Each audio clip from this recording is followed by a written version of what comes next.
Welcome back to Cactus Sailing. This episode we're going to be doing our engine service, and we're also going to be moving the coolant tank a little higher because that's been causing some overheating issues, and I think it's because of the position of the coolant tank. So if you've been watching some of our other videos, you'll know that as well already. So that's what we're going to tackle today. And if you don't know how to service your engine, this is something I'm going to be tackling today as well. So we'll take you through the step-by-step process of that. Now, normally I usually get somebody else to service the engine, and that's only because the engine in this boat was brand new when we first got the boat, so it came with a warranty. In order to keep that warranty, we had to go back to Volvo Penta, so I've always kind of done that, which paid dividends when our MDR unit failed, because they ended up replacing that free of charge because it was under warranty. Now that warranty's expired, so I may as well do it myself rather than paying the £300 or whatever it was to get the Volvo guys to come and do it. So at the end of the day, all it is an impeller, oil filter, diesel filter, and just replacing the oil. So we're going to crack on with that today. Okay, so all I'm going to do now at the minute is I'm just going to take this coolant tank off, hopefully. Hopefully this is how it comes off.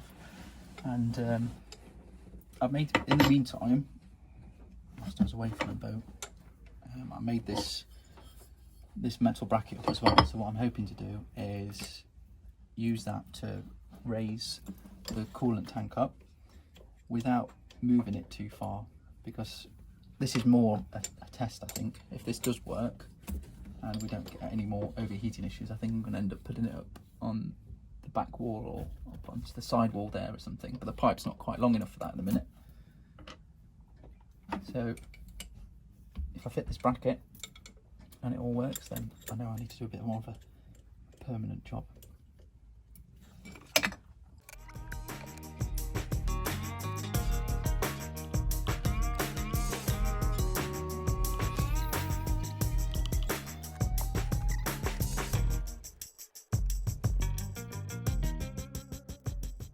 Because the coolant tank was down here, and then we've got the heat exchanger which is up here, and basically they're at the same level, or almost at the same level. So I think what's happening is when the boat's heeled over, or at any slight angle, then if this is the highest part, then air's going to go into there rather than into the coolant tank, into the expansion chamber. So I think what's happening is we end up getting an airlock in there, and hopefully if I put this on here now, hopefully fit, and hopefully that all closes now, because I haven't taken any coolant out of the system here at all.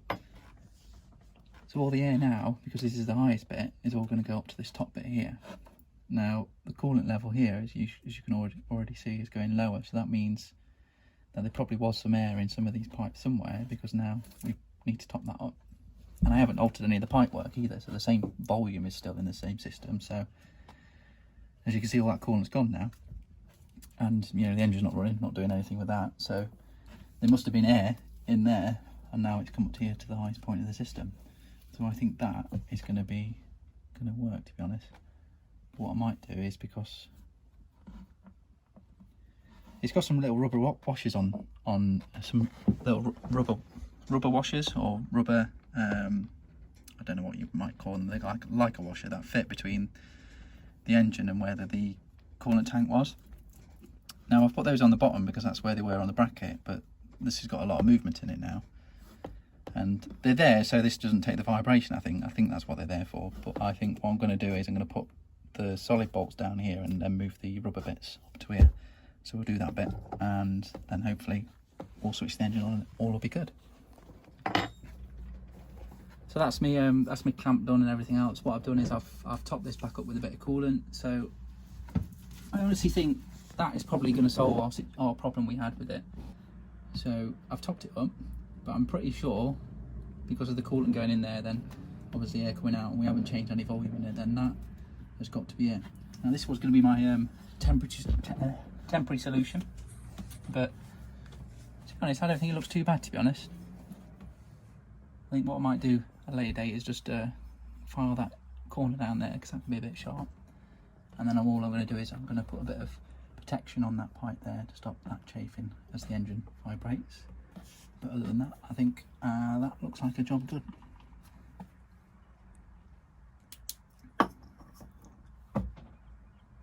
Now for engine servicing.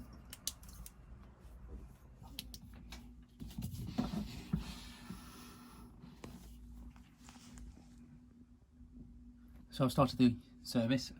So first thing I did is run the engine for a little bit, just get the oil a little bit warm. So when we're sucking it out of here, then it's gonna be a bit more liquid rather than being really thick.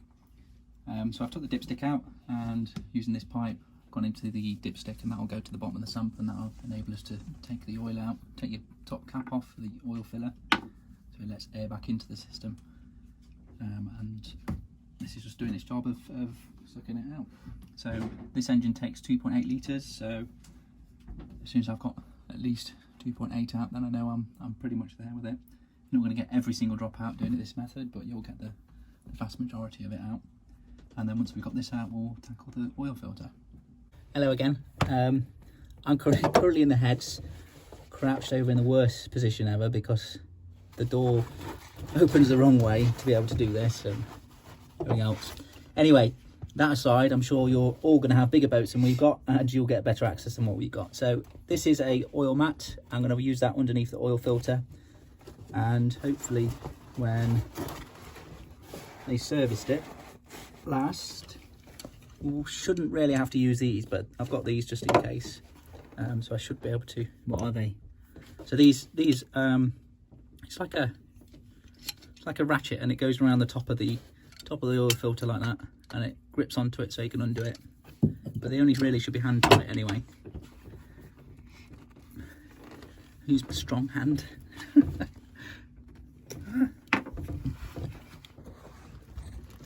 Oh, okay, nice. Oh, see, I've got a lovely clean engine and I don't want to get it messy.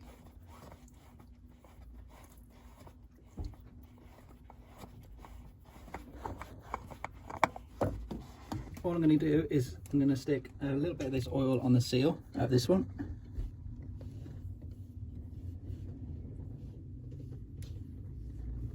And then I'm going to screw the new one back in.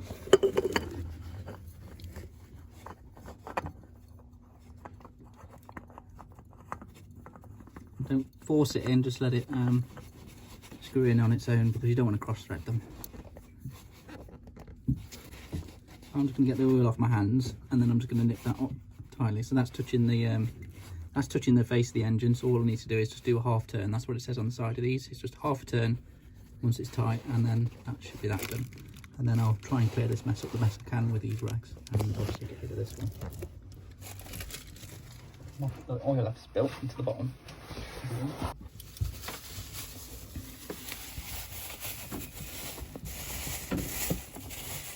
What's the bag for? Catch the diesel. How much are you expecting to come through? Hopefully not a lot.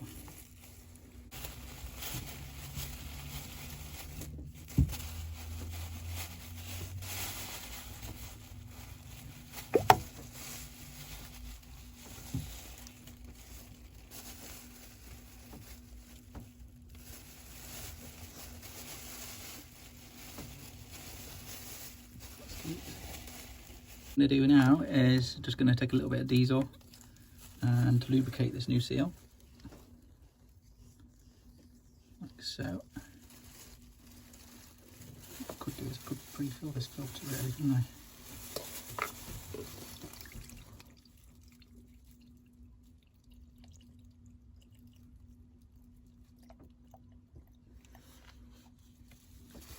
So all I'm doing there is I've just put the diesel out of this filter just into that one, only because otherwise then I don't want that diesel to go in the bin or anything like that. Is that the same kind of filter? It's a different shape on the top, isn't it? Slightly different shape in the top, yeah.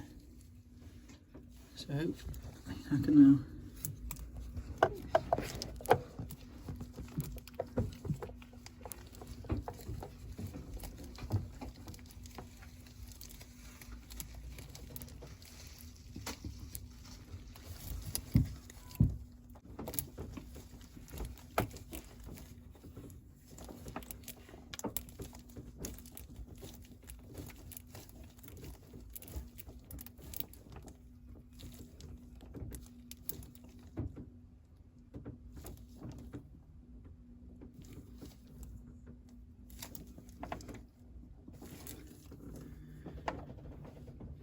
Okay, so that's that done. And now what we need to do is we need to bleed the diesel system. So I'm going to come out of this little closet and to do that up there.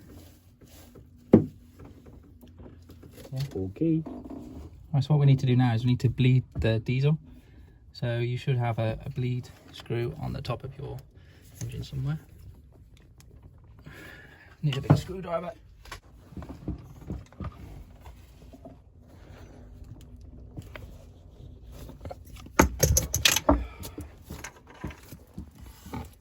I'm going to use a spanner. It's got to be a 10mm.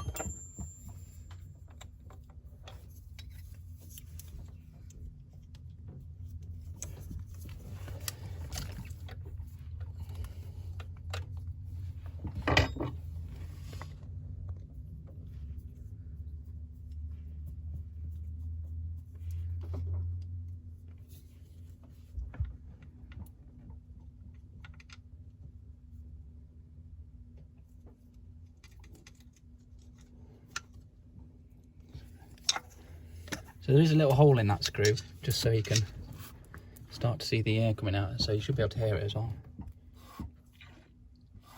So all I'm waiting for is the diesel to come out there like that.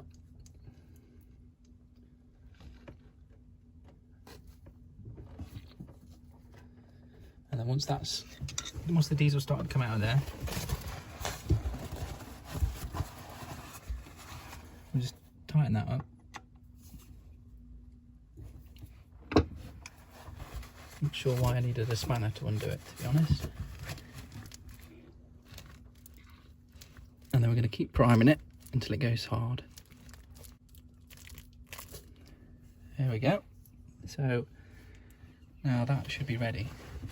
Obviously we've got no oil in the engine now, so we need to fill the oil back up.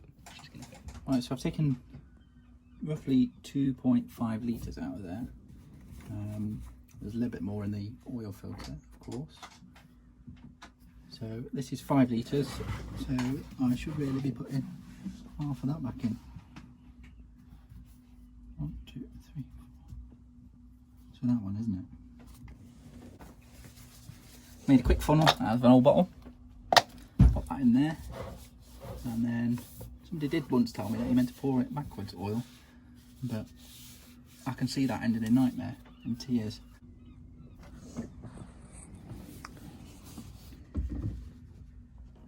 Half a litre more.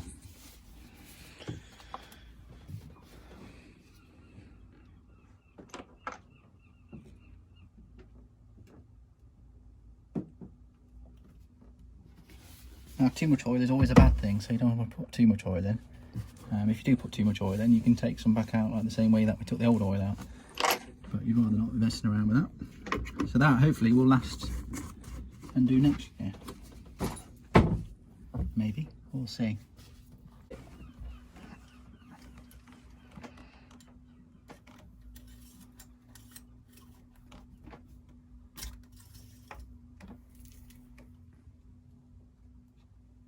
While I'm waiting for my oil level to sort itself out, I'm going to replace the oil, not the oil impeller, the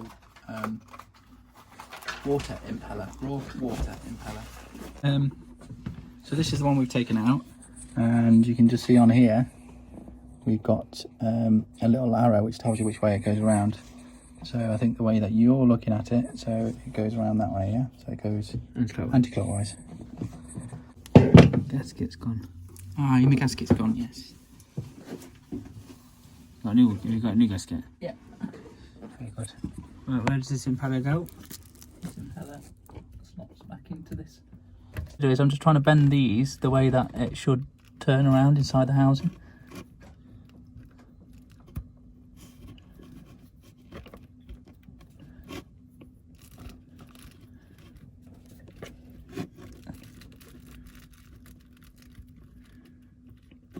There we go. That is one impeller back on, and what we'll do is we'll just clean this up a little bit and then stick the cover back on. Well, put the new gasket in as well, and then put the cover back on.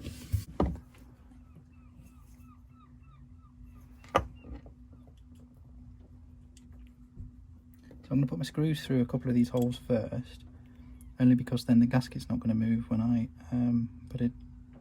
offer it up to the housing. So that's the oil filter done, that's the diesel filter done, and the impeller done.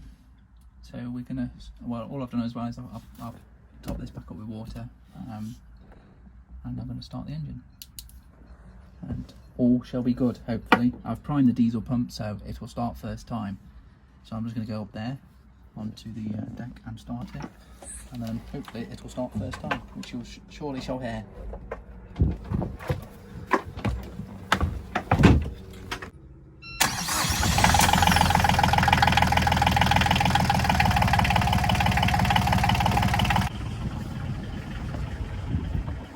Needed to check the water was still coming out of the exhaust, and that's all happy. Engine started first time, so everything's all right with that. Checked our oil level's fine, and yeah, so this is our first time servicing our engine. Let us know in the comments below what you guys do with your engine. Do you service it? I mean, we service ours every year. We'll make sure we have it done. Our boat typically does around about 50 to 100 hours on its engine every year. I know boats do more, but we still service it every year anyway, regardless. So it'd be interesting to know how often you service your engines, so just pop that down in the comments below.